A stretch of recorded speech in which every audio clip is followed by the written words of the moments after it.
ఇప్పుడు 2024 సంవత్సరం మే నెల 1వ తేదీ నుంచి 31వ తేదీ వరకు ద్వాదశ రాశిలో సింహరాశి వారి జ్యోతిష బలం ఎలా ఉందో, భూత భవిష్యత్తు వర్ధమానం ఎలా ఉందో మనం గవ్వల శాస్త్రం వేసి జ్యోతిషం చూద్దామండి. సింహరాశి వారి జాతక బలం, భూత భవిష్యత్తు వర్ధమానం ఎలా ఉందో గవ్వలేసి వాటిని లెక్క పెట్టి జ్యోతిషం చూద్దామండి.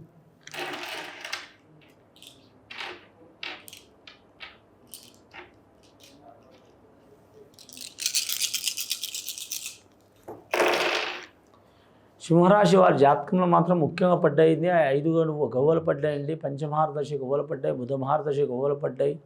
కానీ సింహరాశి వారి జాతకంలో చాలా వరకు శుభలక్షణాలు కలిసి వస్తున్నాయండి. ఈ మే నెలల్లో ముఖ్యంగా మాత్రం వ్యాపారస్తులు కొద్దిగా అనుకూలంగా ఉండదండి. రాజకీయ నాయకులు కలిసి వచ్చే అవకాశం ఉంటుంది, విద్యార్థులకు కలిసి వచ్చే అవకాశం ఉంటుంది, నిరుద్యోగులు కూడా మాత్రం ఆశాజనకంగా ఉంటుంది. అలాగే మాత్రం ఉద్యోగస్తులు కూడా మాత్రం ప్రమోషన్ లభించే అవకాశం ఉంటుంది, ప్రమోషన్ కావాలనుకునే వారికి. అలాగే ఏరే రాష్ట్రం, ఏరే ప్రాంతం, ఏరే జిల్లా బదిలీ కావాలనుకునే వరకు తప్పకుండా బదిలీ అయ్యే అవకాశం ఉందండి. కానీ వీరు ఒక్కాడ ఉండే అవకాశం ఉండదండి. ముఖ్యంగా ఈ మకా నక్షత్ర జాతకులు, పుబ్బా నక్షత్ర జాతకులు, సింహరాశి వారికి మాత్రం మొత్తం తిరిగే అవకాశం చాలా వరకు ఉందండి. వీరి జాతకంలో మాత్రం ధనం తక్కువ ఉంటుంది, కీర్తి ఎక్కువ ఉంటుంది. కానీ రాజకీయ వేగంలా, ధనయోగంలా, అన్నయోగంలా, గుణయోగంలా కలిసి వచ్చే అవకాశం ఉంటుందండి. కానీ ఏరే దేశం, ఏరే ప్రాంతం, ఏరే రాష్ట్రం వెళ్ళాలనుకునే వారు కలిసి వచ్చే అవకాశం ఉంటుంది. అలాగే అన్నదమ్ములతో విరోధాలు ఉన్నవారు, భూతగాథలు ఉన్నవారు, అలాగే మాత్రం ఇంటి తగాదలు ఉన్నవారు, అలాగే మాత్రం కొన్ని సంవత్సరాల తరబడి మాత్రం ఆస్తి తగాదలు ఉన్నవారు తొలగిపోయే అవకాశాలు ఉన్నాయి. అవి తొలగిపోవాలంటే వీరు రాజీ చేసుకోవడం చాలా మంచిది. సింహరాశి వారి జాతకంలో మాత్రం ఎంత పౌరుషం ఉంటుందో, ఎంత రాజలక్షణం ఉంటుందో అంత ఓపిక ఉంటుందండి. శ్రీకృష్ణదేవరాయల ఎంత తెలివి చాతుర్యత చాలా ఉంటుందండి. బీర్బాల్ తానిషకు ఉన్నంత ఓపిక ఉంటుందండి. చక్రవర్తులంత ఓపిక ఉంటుంది వీరి జాతక బలానికి. కాకతీయ రాజులంత ఓపిక ఉంటుందండి. ప్రతి ఒక్క రాజులు, ప్రతి ఒక్క సామంత రాజులు, చక్రవర్తులు ఏదో ఒక పొరపాటు చేసిన కాబట్టి వీరి మీద కూడా పొరపాటు చేయాలనే ఆలోచన చాలా వరకు ఉంటుంది. కాబట్టి చాలా వరకు ఓపిక ఉండాలండి. ఓపిక ఉంటే మాత్రం తిరుగు ఉండదండి. కోపం దరిద్రానికి వస్తుందండి. ఓపిక మాత్రం దైవంతో సమానం ఉంటుందండి. అతి ఓపిక అంటే మాత్రం చేతకానితనం అవుతుందండి. వీరు అతికి ఓపిక చేయడం అవసరం లేదు, అలాగని తొందరపడటం అవసరం లేదు. నిదానమే ప్రధానం నడిస్తే చాలా మంచిది. మకా నక్షత్ర జాతర కూడా కలిసి వస్తుంది. అలాగే పుబ్బా నక్షత్ర జాతర కూడా కలిసి వస్తుంది. మకా నక్షత్ర జాతకులకు మాత్రం ఖచ్చితంగా మాత్రం మల్లికార్జున స్వామి దర్శనం చేయడం చాలా వరకు మంచిది. అలాగే పుబ్బా నక్షత్రం జాతకులు మాత్రం అమ్మవారిని దర్శనం చేసుకోవడం, కులదేవతను దర్శనం చేయడం, పూజ చేయడం చాలా వరకు మంచిది. రెండవసారి గవ్వలే చూద్దామండి.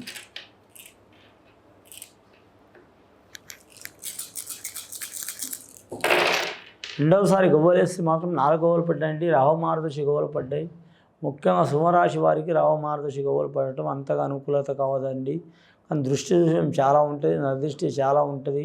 వీరికి ఎక్కడ పోయినా తిరుగుబాటుతనం చాలా ఉంటుందండి. వీరు నమ్మిన వాళ్ళు ద్రోహం చేసే అవకాశం ఉంటుంది. వీరికి ఎంతమంది మిత్రులు ఉంటారో వాటికి మించిన శత్రువులు తయారవుతుంటే శత్రువులు మిత్రులుగా మారుతారు, మిత్రులు శత్రువులుగా మారుతారు. ఎందుకంటే వీరి జాతకంలో 7వ స్థానంలో శని నడుస్తుందండి. సాడే సత్ శని అంటారు కొందరు. సాడే సత్ శని అంటే మన తెలంగాణ భాషల్లో 7.5 సంవత్సరాల శని అంటారు. అంటే వీరికి 7.5 సంవత్సరాల శని లేదండి. 7వ స్థానంలో శని ఉంది. 7వ స్థానంలో శని ఉంటే వారికి ఎక్కడ కాలు నిలకడ ఉండదు. వారు ఉండేదే తూర్పు మూలల, కానీ అన్ని మూలలు తిరగాల్సి వస్తుంది. మానసిక ఒత్తిడి చాలా ఉంటుంది, ఆరోగ్య చిక్కులు చాలా ఉంటాయి. వ్యాపారస్తులు చాలా జాగ్రత్తగా ఉండాలి. ఉద్యోగస్తుల విషయంలో కూడా జాగ్రత్తగా ఉండాలి. ఐఏఎస్, ఐపీఎస్ రంగం వారు కూడా జాగ్రత్తగా ఉండాలి.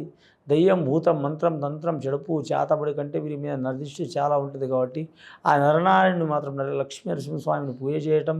అలాగే ఈ సింహరాశి వారి జాతకానికి అధిపతి సూర్యుడు కాబట్టి సూర్యుడిని నమస్కారం చేయటం. ఉదయభాస్కరం, మధ్యాహ్నం మహేశ్వరం, సాయంత్రం పరబ్రహ్మ స్వరూపం నమస్కారం చేయటం. అలాగే ముఖ్యంగా మాత్రం సూర్యాష్టకం చదవటం, అలాగే ఆదిత్య హృదయ పారాయణం చేయటం చాలా మంచిది. స్త్రీలు మేమేం చేయాలి సింహరాశి వారిని అనుకుంటారు. అలాంటి వారికి కూడా ఒక ఉపయోగం ఉంటుందండి. గాయత్రి మాతని ఆరాధించడం చాలా వరకు మంచిదండి. మూడవసారి గవ్వలేసి చూద్దామండి మరి జ్యోతిష బలం మీద ఎలా ఉందో. ఇప్పటివరకు అయితే మాత్రం 9 గవ్వలు పడ్డాయండి. మొదట బుధ మహర్దశ, రెండవది మాత్రం రాహు మహర్దశ,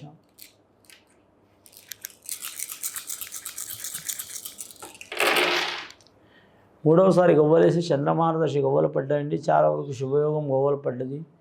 కానీ ఏరే దేశం, ఏరే రాష్ట్రం, ఏరే ప్రాంతం వెళ్ళాలనుకోని వారికి తిరుగు ఉండదు. రాజకీయ రంగం వారికి కలిసి వచ్చే అవకాశం ఉంటుంది. సెలబ్రిటీలకు కలిసి వచ్చే అవకాశం ఉంటుందండి. సెలబ్రిటీలు అంటే మాత్రం క్రీడాకారులు ఉంటారు, కళాకారులు ఉంటారు, సినీ కళాకారులు ఉంటారు, టీవీ కళాకారులు ఉంటారు, రంగస్థల కళాకారులు ఉంటారు. అలాగే ప్రతి ఒక్కరికి ఒక కళ దాగి ఉంటుంది కాబట్టి ఆ కళాకారులకు కలిసి వచ్చే అవకాశం ఉంది. నిర్మాతలు కావచ్చు, డైరెక్టర్లు కావచ్చు, అలాగే మాత్రం సాంకేతిక నిపుణులు కావచ్చు, హీరోలు హీరోయిన్లు కావచ్చు, నటీనటులు కావచ్చు, గాయకులు కావచ్చు, సంగీత కళాకారులు కావచ్చు, అలాగే వాయిద్య కళాకారులు కావచ్చు, గీత రచన చేసేవారు కావచ్చు, చాలా వరకు కెమెరామ్యాన్లు కావచ్చు, ఎడిటర్లు కావచ్చు, అందరూ శ్రమ ఉంటేనే ఒక పని అవుతుంది కాబట్టి అండి. ఆనాటి కాలంలో మాత్రం తాజ్మహల్ని కట్టింది తాజ్మహల్ని కట్టింది మాత్రం ఒక చక్రవర్తి అంటారు, కానీ మాత్రం కూలీల పని లేనిది ఆ పని కాలేదండి. కాబట్టి మాత్రం అందరి కష్టం ఉంటేనే ఒక పెద్ద యజ్ఞం లెక్క అవుతుంది కాబట్టి కలిసి వచ్చే అవకాశం ఉంటుంది. వీరి జాతకం మీద దృష్టి దోషం చాలా ఉంటుంది. వివాహంలో, సంతానంలో, కుటుంబంలో ఇబ్బందులు, చిక్కులు వారికి మాత్రం అరసవల్లి సూర్యనారాయణ స్వామికి వెళ్ళటం మంచిది. లేదా కొణరుకులో ఉన్న సూర్యనారాయణని దర్శనం చేయటం మంచిది. అలాగే వివాహ విషయంలో చికాకులు, దరిద్ర బాధలు ఉన్నవారు మాత్రం లక్ష్మీనరసింహస్వామి యజ్ఞం చేపించడం, జపం చేపించడం, అన్నదానం, గోమాత పూజ చేపించడం, అన్నదానం, గోదానం, భూదానం, సువర్ణదానం, వస్త్రదానం ఏదైనా చేపించడం, అలాగే గోమాతను పూజ చేయడం చాలా మంచిది. గత కొన్ని సంవత్సరాల నుంచి పడుతున్న బాధలు, చికాకులు, దారిద్ర బాధలు తొలగిపోవాలంటే మాత్రం ఖచ్చితంగా మాత్రం తొలగిపోయే అవకాశాలు ఉన్నాయండి. మేము చెప్పిన దాంట్లో మాత్రం గంటల తరబడి, రోజుల తరబడి పూజలు చేయాల్సిన అవసరం లేదండి. ఏదైనా సరే మాత్రం ఓపికతో 5 నిమిషాలైనా, 10 నిమిషాలైనా, ఒక గంట అయినా సరే ఓపికతో చేస్తే మాత్రం వారు తిరిగి ఉండదు. ఇది విని చూసి ఆచరించే వారికి చాలా వరకు గొప్ప ఫలితాలు కలిసి వస్తాయండి. కానీ మాత్రం రాశిపరంగా, ధనపరంగా, ఇంటి పరంగా, కుటుంబ పరంగా, ఆరోగ్యపరంగా, వివాహపరంగా, ధనపరంగా ఎన్ని బాధలు, చికాకులు వచ్చినా కలిసి వచ్చే అవకాశం ఉంటుందండి. శివం భూయత్.